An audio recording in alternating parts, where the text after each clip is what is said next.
దేవుని రాజ్యము, నిత్యమైన పరిపాలన. ఉపోద్ఘాతము. లోకంలో రాజ్యాలు వస్తుంటాయి, పోతుంటాయి. నాయకులు మారుతుంటారు, చట్టాలు మారుతుంటారు. కాని ఎన్నటికీ మార్పులేనిది, అంతములేనిది ఒకే ఒక్కటి, అదే దేవుని రాజ్యము. దేవుని రాజ్యము అనగానే అది ఏదో ఒక భౌతికమైన దేశమని చాలామంది పొరబడతారు. కాని దేవుని రాజ్యము అంటే ఆయన అధికారము మరియు పరిపాలన.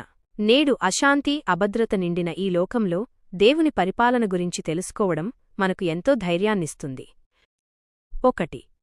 దేవుని రాజ్యము, శాశ్వతమైన పునాది. దేవుడు కేవలం ఒక కాలానికి పరిమితమైన రాజు కాదు.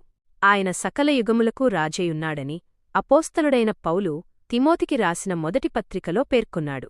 కీర్తనల గ్రంథం 145లో చెప్పబడినట్లు ఆయన రాజ్యము శాశ్వత రాజ్యము. నేటి కాలంలో టెక్నాలజీ మారుతోంది, మనుషుల ఆలోచనలు మారుతున్నాయి, కాని దేవుని సత్యం మారదు.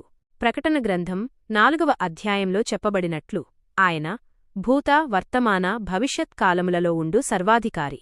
నిన్న, నేడు, నిరంతరము ఆయన ఏలుబడి సాగుతూనే ఉంటుంది. 2.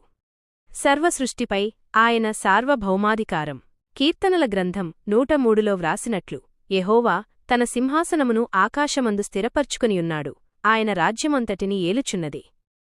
ఆయన అధికారం ఎక్కడెక్కడ ఉందంటే ప్రకృతిపై, ఆకాశంలోని నక్షత్రాల నుండి భూమిపై ఉన్న చిన్న ప్రాణి వరకు అన్నీ ఆయన ఆజ్ఞకు లోబడి ఉన్నాయి.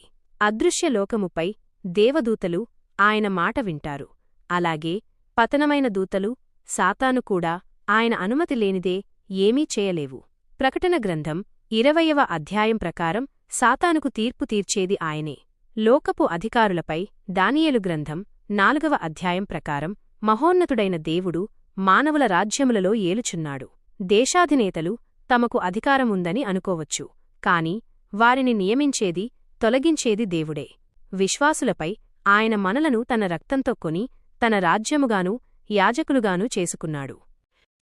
3. చరిత్రలో దేవుని పరిపాలన. ఒక నిరంతర ప్రవాహం.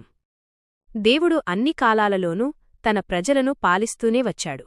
పితరుల కాలం, అబ్రాహాము, ఇస్సాకు, యాకోబుల జీవితాలను ఆయన ప్రత్యక్షంగా నడిపించాడు. ఇశ్రాయేలీయుల కాలం, నిర్గమకాండం 19వ అధ్యాయం ప్రకారం ఇశ్రాయేలీయులను ఒక యాజక రాజ్యముగా ఆయన ఎంచుకున్నాడు.